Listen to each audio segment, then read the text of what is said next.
En el capítulo anterior, los alienígenas obsesionados en salvar a la humanidad para cumplir su misión profundizaron sus conocimientos acerca de la deuda externa, desde su origen con el primer empréstito pedido en 1824, pasando por la crisis de 1930, el proyecto de inclusión nacional, el desendeudamiento de Juan Domingo Perón y el ingreso de Argentina al Fondo Monetario Internacional luego del derrocamiento del gobierno peronista. Los marcianos seguirán intentando comprender el funcionamiento de este perverso mecanismo y a través de la brecha espacio-temporal modificar la historia para poder desarticular este peligroso obstáculo para el desarrollo humano, salvar a la humanidad y así cumplir su misión.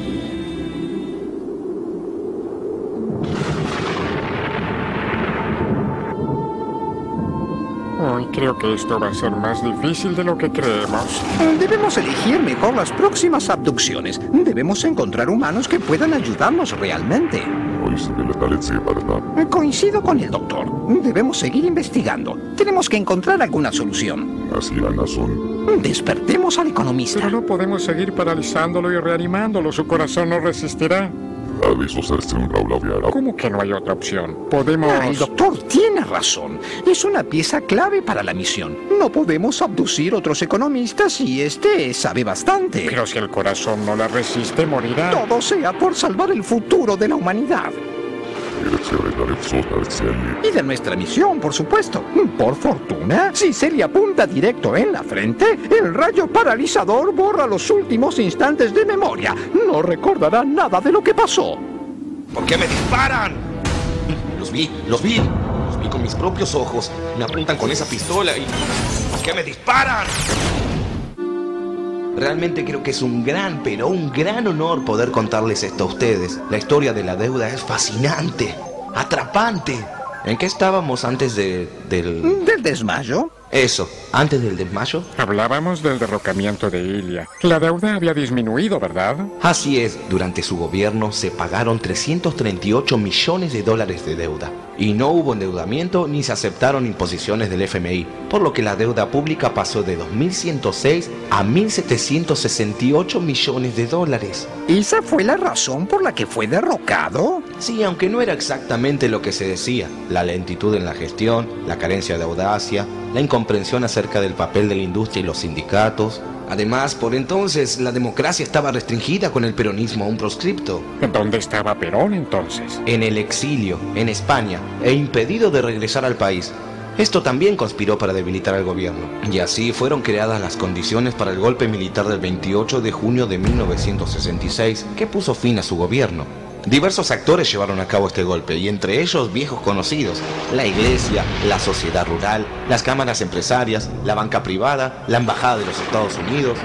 El gobierno quedó en manos del general Onganía, y con él llegaron al ministerio los hombres ligados al capital norteamericano. ¿Tan rápido? ¿Cómo pasó eso?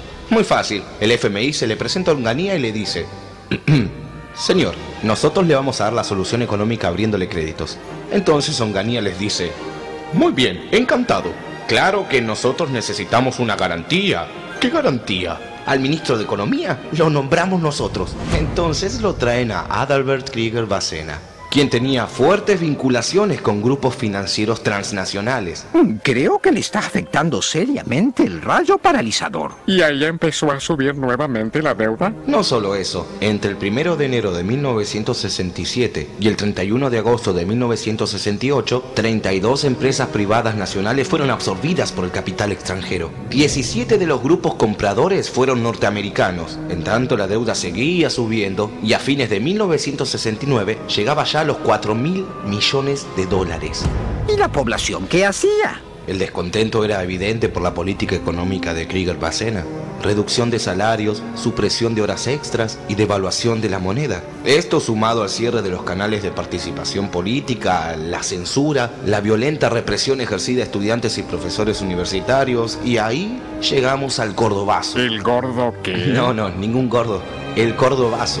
El 29 de mayo de 1969, en el tercer año de la dictadura, trabajadores, obreros y estudiantes ocuparon las calles de Córdoba durante más de 20 horas, hasta que el ejército repensó sus políticas y todos se calmaron y se fueron felices. Hasta que el ejército apareció y dejó un saldo de 20 manifestantes muertos y cientos de detenidos. ¿Y por qué en Córdoba? No, pero no solo se produjo en Córdoba, también en Tucumán, en Corrientes, en Rosario. ¿Y qué pasó entonces?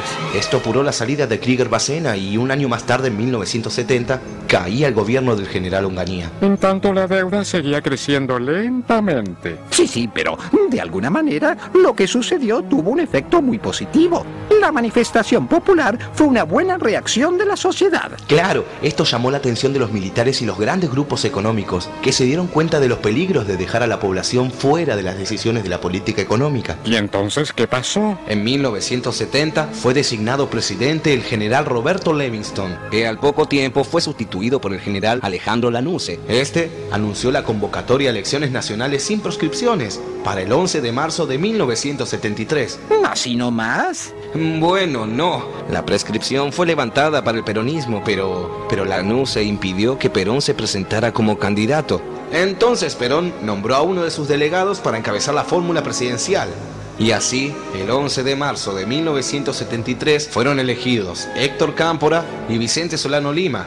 Pero las disidencias internas del peronismo y la violencia creciente de grupos extremistas de derecha e izquierda, dentro y fuera del movimiento nacional y popular, hicieron imposible la gestión de Cámpora, por lo cual se convocó nuevamente a elecciones. Y entonces volvió Perón. Así es, después de 18 años de proscripción y prohibición, el peronismo regresó al poder. La fórmula Juan Domingo Perón, María Estela Martínez de Perón, obtuvo casi el 62% de los votos. Dado lo que pensaba Perón acerca de la deuda y el FMI, esto no le debe haber hecho ninguna gracia a los norteamericanos. Durante el gobierno de Perón, se profundizó la política de sustitución de importaciones mediante el desarrollo de la industria liviana, que se venía impulsando desde la década anterior.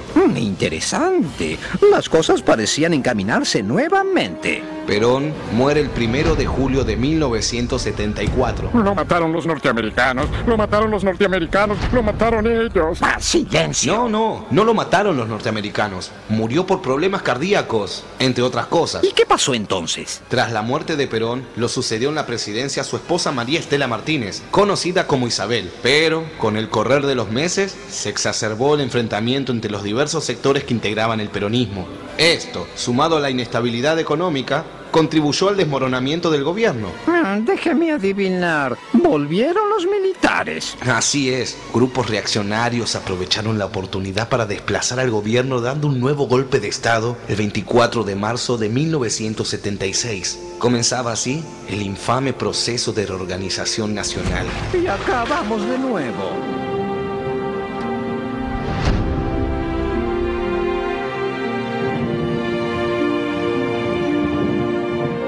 Es evidente que las cosas empeoraron significativamente desde la aparición del FMI. Exacto. Coincido con usted, doctor. Esto parece que Juan Domingo Perón lo tenía demasiado claro. Excelente idea, doctor.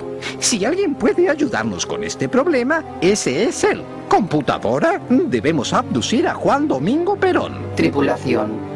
Permítanme recordarles que, como dijo el humano economista Juan Domingo Perón, al año en que nosotros podemos abducir a través de la brecha, ya está muerto. Y la muerte humana es un estado permanente, aun tratándose de expresidente. Eso sí es un problema. Muy buena idea, doctor. Ella puede sernos útil. Fue la esposa de Perón, su vicepresidenta. Sí, ella sabrá aconsejarnos como lo hubiera hecho su esposo. ¡Qué emocionante abducir a un presidente! Computadora, abduzca ya mismo a María Estela Martínez. Entendido. Iniciando proceso de abducción.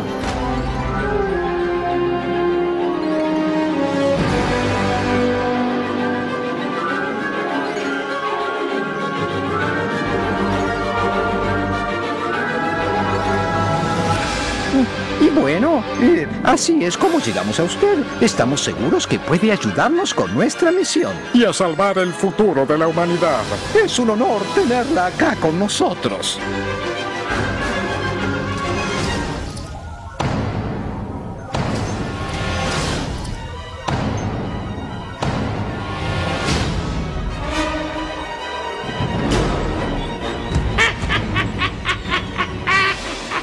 Es un honor tenerla acá con nosotros.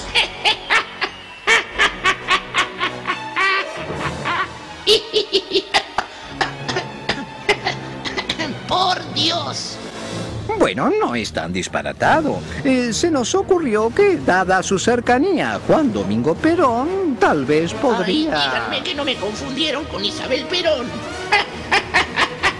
¿Usted no es María Estela Por Martínez? supuesto que soy María Estela Martínez, pero no soy la viuda de Perón. Toda la vida me pasó. Hay 50.000 Marías Estelas Martínez, señores marcianos. Pero qué tontos, por Dios. Y ahora entiendo por qué arruinaron la misión. Justo me viene a tocar a mí. De todas las Marías Estelas Martínez me vienen a raptar a mí estas ranas del espacio.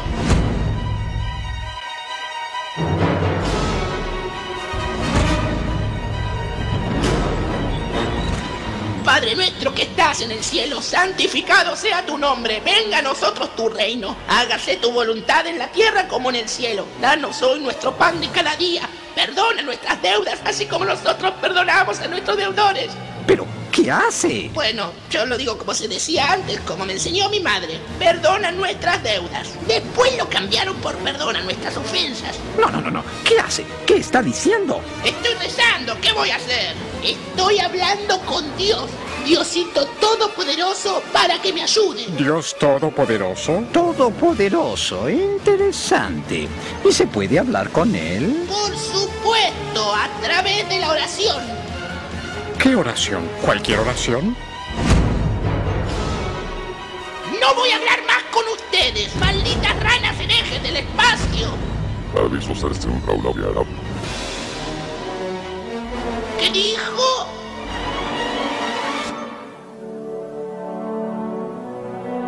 Volvamos con el economista. Ya a mediados de la década del 70 se produjo un alza impresionante de los precios del petróleo y los miembros de la Organización de Países Exportadores de Petróleo debieron darle cauce a la avalancha de dólares que generaron. ¿No sabían dónde poner los dólares? Exacto, y como no tenían la posibilidad de gastarlo en su mercado interno, lo lógico hubiera sido que invirtieran esas sumas en los países desarrollados, pero estos no estaban pasando un buen momento y no podían absorber tanto capital excedente. ¿Y qué hicieron entonces? Entonces encargaron la colocación de fondos a los grandes bancos internacionales. Dichos bancos contactaron a los países subdesarrollados que necesitaban capitales y les ofrecieron préstamos a bajas tasas. Y así los países latinoamericanos se endeudaron. ¿Y qué pasaba en la Argentina para ese entonces? En la Argentina, bueno, los norteamericanos hallaron finalmente la oportunidad histórica para preponderar decididamente sobre la Argentina, saquearla financieramente, dominar su mercado interno y extranjerizar su aparato productivo. Es cierto, eso ya lo habían intentado antes. Sí, pero ahora contaban con los servicios de un miembro de una familia tradicional, pero que ya había trabajado para los Rockefeller, José Alfredo Martínez de Hoz. En 1976 se desempeñó como ministro de Economía mientras el país era gobernado por el dictador Jorge Rafael Videla. ¡Madre mía! ¡Qué feos los dos! ¡Sáquenlos, por favor! ¡Sáquenlos! Continúe, por favor. Martínez de Hoz sostuvo la necesidad de centrar el progreso argentino en las exportaciones, es decir, crecer hacia afuera y en el bajo costo argentino, como condición para esa nueva inserción argentina en el mundo. Pero a medida que avanzaba su plan, se mostró que la mayor parte de las exportaciones se sustentaban en recursos naturales como el petróleo y que el bajo costo argentino significaba que la variable de ajuste era el salario, perjudicando así a los trabajadores. Este modelo centró la acumulación de capital no en la producción, sino en el negocio financiero, lo que provocó un fuerte endeudamiento y el saqueo de la Argentina. En poco poco tiempo, la creciente inflación empezó a ser una verdadera amenaza. Martínez de Oz se propuso detenerla y estimular la inversión extranjera. Qué noble, pero qué feo. Además, quería frenar la demanda de dólares, por lo que implementó a fines de 1978 un sistema de devaluación de la moneda estadounidense apodado la tablita cambiaria. ¿La tablita? La tablita era un sistema de devaluaciones preanunciadas para que la ciudadanía, y especialmente los empresarios, supieran cómo y cuándo se iba a devaluar.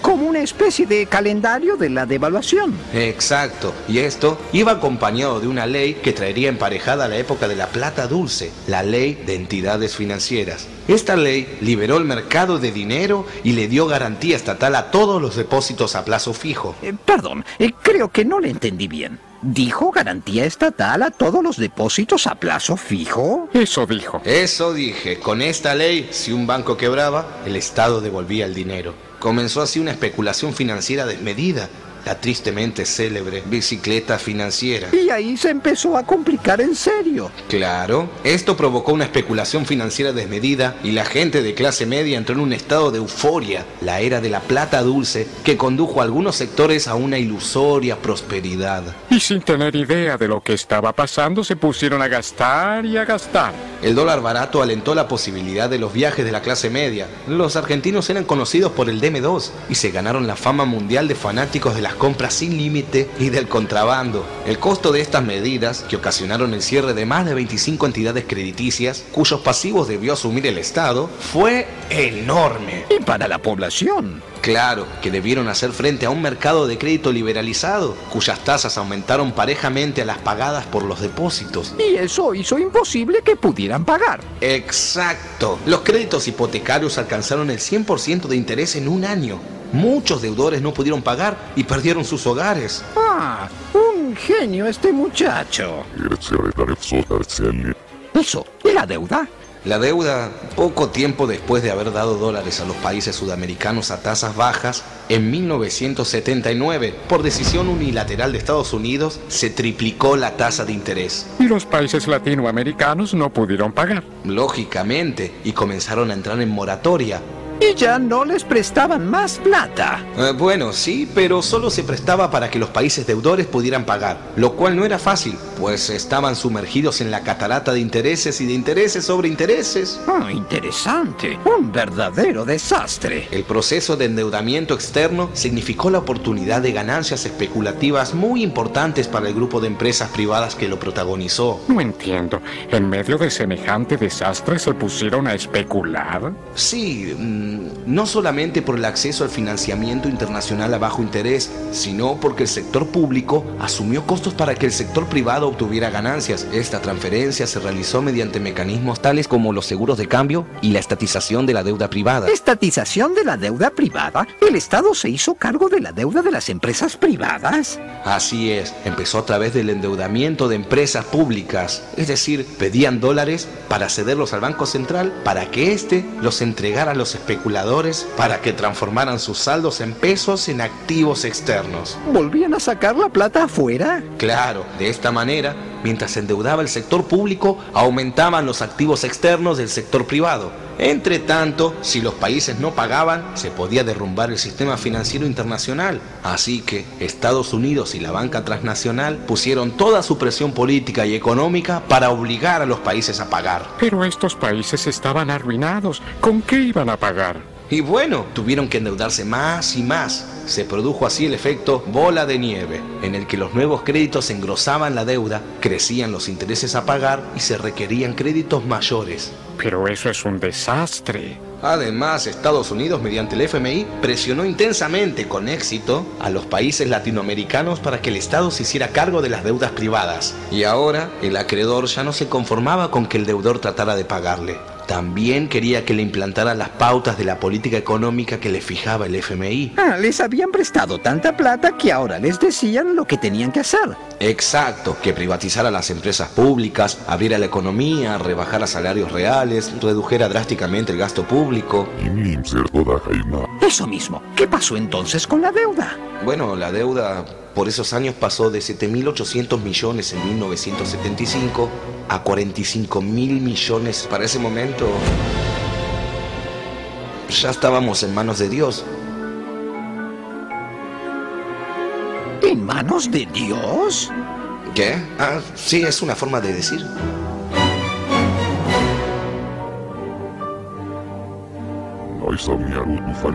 De ninguna manera, doctor. Esta vez no podemos fallar. Nuestro próximo abducido va a darnos una solución. Si él no puede ayudarnos, estamos en problemas. Iniciando proceso de abducción.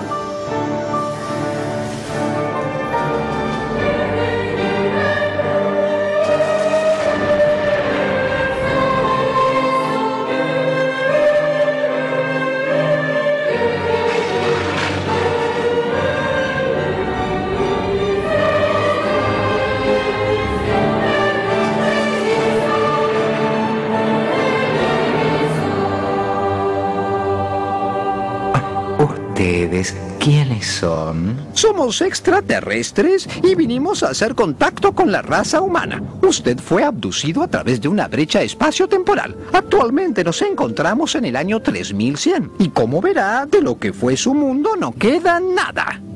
Llegamos para conocerlos y nos encontramos con este desastre, el producto de su tendencia al autoexterminio. Extraterrestres. Dios es grande. De eso queremos hablarle. Según pudimos entender de su cultura, muchas personas se comunican con Dios a través de su iglesia. Y por eso lo trajimos aquí. ¿Qué sabe de la deuda externa? La deuda externa. ¿Qué tengo que ver yo con la deuda externa? Bueno, al menos sabe de qué estamos hablando. La deuda externa, no cabe duda de que se ha convertido en un obstáculo peligroso para el desarrollo humano, sobre todo para los países del tercer mundo. De eso no cabe ninguna duda. La deuda externa del tercer mundo en su conjunto ha sobrepasado ya los 2 billones de dólares. Eso es un gran número. Bueno, parece que sabe bastante. ¿Qué piensa la Iglesia de la deuda externa?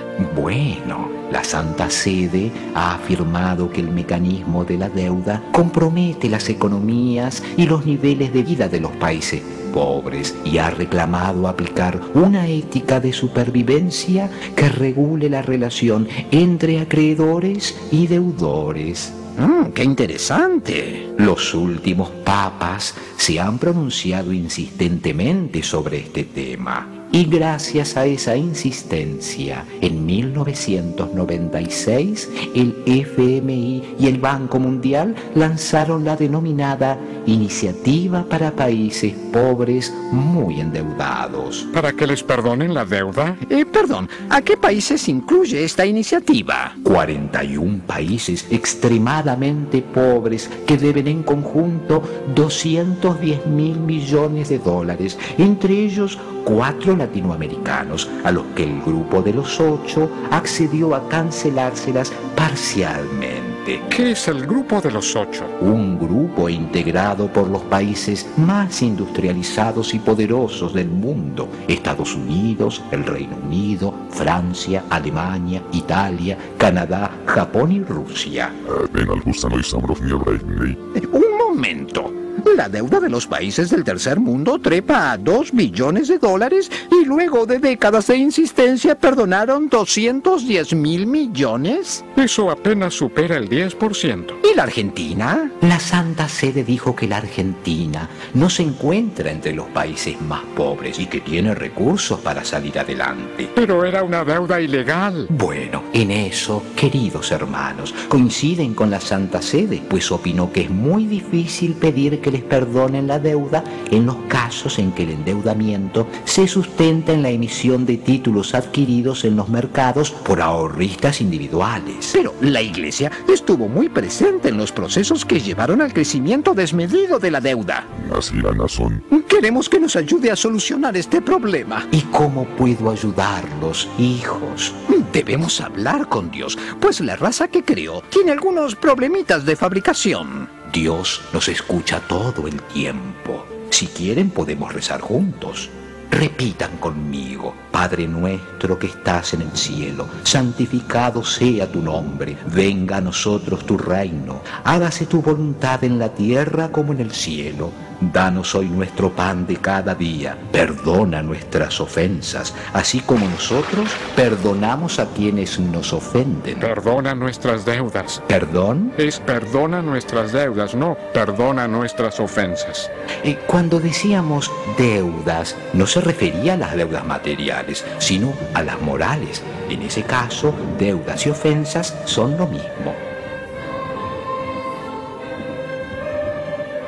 ¿No van a rezar conmigo?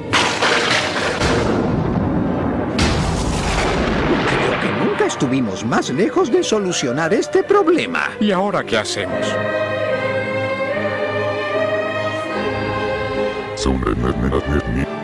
Volvamos con el economista.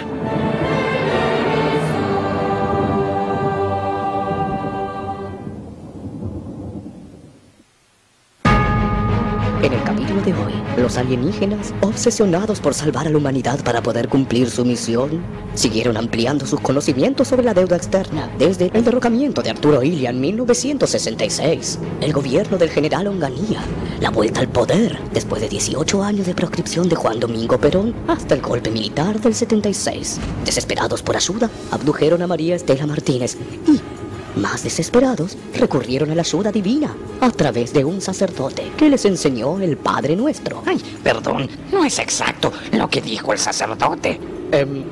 ¿Qué? Lo que dijo el sacerdote acerca del Padre Nuestro. Ah, sí. El Padre Nuestro en latín dice, perdona nuestras deudas como nosotros perdonamos a nuestros deudores. No dice, perdona nuestras ofensas. Hacia el año 1980, la palabra deudas fue reemplazada por ofensas. Ah, sí. Primero, en la versión de la oración en la República Argentina y luego en la versión de la oración para toda Latinoamérica. 1980. Digamos que fue más o menos cuando la deuda se hizo demencialmente enorme. Así es. ¿Y por qué iban a cambiarlo? Supongo que esto hubiese creado una mentalización y un poder anímico de la protesta de 1.000 millones de personas contra el despojo de aquellos días. Para no molestar. O para no interferir.